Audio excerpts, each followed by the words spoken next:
Salutations les fighters. Aujourd'hui, on se retrouve pour une compilation de KO impressionnants dans le MMA.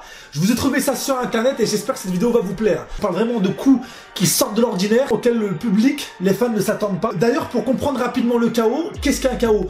Quand on prend un coup au niveau de la tête, il va y avoir une vibration qui fait que le cerveau qui baigne dans le liquide céphalorachidien va toucher les parois du crâne et la connexion avec les nerfs va être interrompue, ce qui explique cette déconnexion de tous les muscles et qu'on tombe et que le corps ne répond plus. Donc c'est vrai que c'est très impressionnant à regarder. Les fighters, j'en profite aussi rapidement pour vous remercier. Vous êtes de plus en plus nombreux à me suivre. Un grand merci, on s'approche des 70 000 abonnés. Et aussi merci à tous ceux qui pensent à mettre des pouces bleus. C'est important parce que ça permet aussi que mon travail soit bien référencié et pour qu'il puisse être vu du plus grand nombre. C'est parti, on va visionner la compilation ensemble et en même temps je vais vous donner mon avis sur chaque KO. Allez, on commence avec deux combattants qui sont en corps à corps. Donc là, on peut voir qu'il y a une tentative de projection qui malheureusement va échouer. Et là, on va voir qu'il y a un déséquilibre et un coup de pied qui va se suivre derrière. Et là, voilà, le KO arrive juste derrière. C'est pour ça qu'il ne faut jamais tourner le dos à son adversaire. C'est un risque à ne surtout pas prendre. Coup de pied au niveau de la cuisse. Et là, coup de pied retourné. Là, il y a tout l'élan du corps, la rotation. Voilà, on utilise tout l'élan et forcément, le coup de pied est beaucoup plus puissant. Et très souvent, ça amène à un KO. Mais là, il faut être explosif, il faut être très rapide.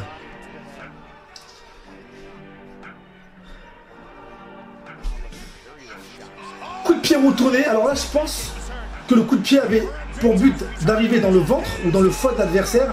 Malheureusement, il s'est baissé. Je vais le remettre au ralenti parce que je crois qu'il n'y a pas le ralenti. Alors lui, il est content, il danse. Je le remets en arrière. Regardez, coup de pied retourné. Et ça va terminer dans la tête. Je vous dis, très souvent, ça c'est un coup de pied retourné qu'on fait au niveau du ventre. On le retrouve beaucoup en boxe Sanda. Ce coup de pied là, quand on le prend, je vous le dis de suite, hein, la respiration est coupée. Et quand ça arrive au foie, n'en parlons pas. Mais là, il l'a pris à la tête. Là maintenant, on a Machida. Alors lui, je connais sa spécialité.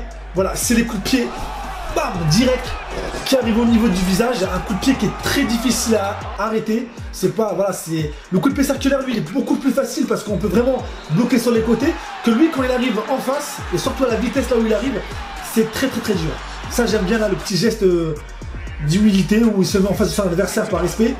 Voilà, le même coup de pied qui est exécuté. Je vous dis vraiment, pour ce coup de pied, il faut être rapide et explosif parce que si on le fait trop lentement, bah, qu'est-ce qui se passe? Votre adversaire, il vous saisit et puis il vous amène sur une projection. Là maintenant, on a un coup de poing retourné pour changer du coup de pied. Malheureusement, le risque qui est ici, c'est que quand vous tournez le dos à votre adversaire, comme vous pouvez le voir, c'est de prendre un contre. Donc il faut vraiment être sûr quand on exécute ce coup de poing retourné. Vous voyez, on tourne le dos à son adversaire, il faut être hyper rapide, quoi. Mais quand ça rentre, par contre, c'est dévastateur. De toute façon, à partir du moment où on utilise une rotation, c'est pas la même chose. Là, alors attendez, c'est passé très vite, j'ai pas bien compris, je crois qu'il y a eu un coup de genou.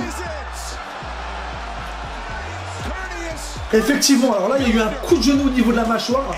Les genoux, c'est impressionnant parce que là, il n'y a pas les gants de MMA, c'est directement l'os contre os. Waouh, impressionnant. Là, il a fait un coup de genou à la handback, à la Toninja, pour ceux qui connaissent. Ça rigole pas. Mais vraiment très joli. Hein.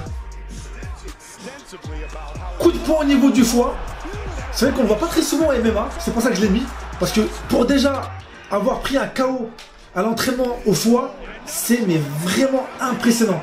Là maintenant, il a pris son adversaire au niveau du cou. Il a mis un coup de coude. Il a bloqué l'ongle de choc. Regardez, la main elle est positionnée derrière la nuque.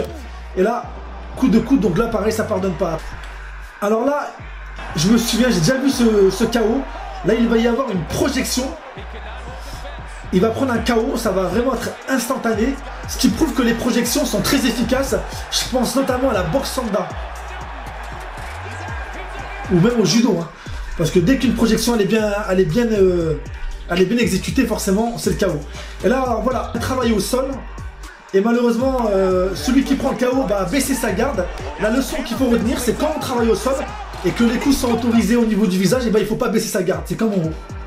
Voilà, ce fameux KO que je vous ai mis à la fin qui est juste pour moi exceptionnel. Vous voyez, on a l'impression qu'il va mettre un coup de pied, et non, il fait la rotation. Ça me fait penser un peu à un enchaînement de taekwondo. Je vous le remets, parce que c'est juste un régal pour les yeux. On dirait vraiment un enchaînement de taekwondo, il arrive avec un coup de poing juste magnifique. Là, il y a de quoi être fier, hein, parce que vraiment, je vous dis, c'est la première fois que je vois un KO comme ça. Les fighters, ça y est, c'est déjà fini, on arrive à la fin de cette vidéo. J'espère qu'elle vous aura plu. Si c'est le cas, n'hésitez pas à me le faire savoir en me laissant un commentaire, à me dire le KO qui vous a le plus plu. Et si vraiment vous aimez ce style de format où je vais donner mon analyse, n'hésitez pas à me le faire savoir aussi. Je pourrais aussi le faire sur la boxe thaï, sur la boxe anglaise. Il y a plein d'autres disciplines qui sont tout aussi intéressantes, où je peux trouver des KO tout aussi impressionnants. Donc voilà, n'hésitez pas à me le faire savoir. C'était Steel Fight, à bientôt les fighters. Allez.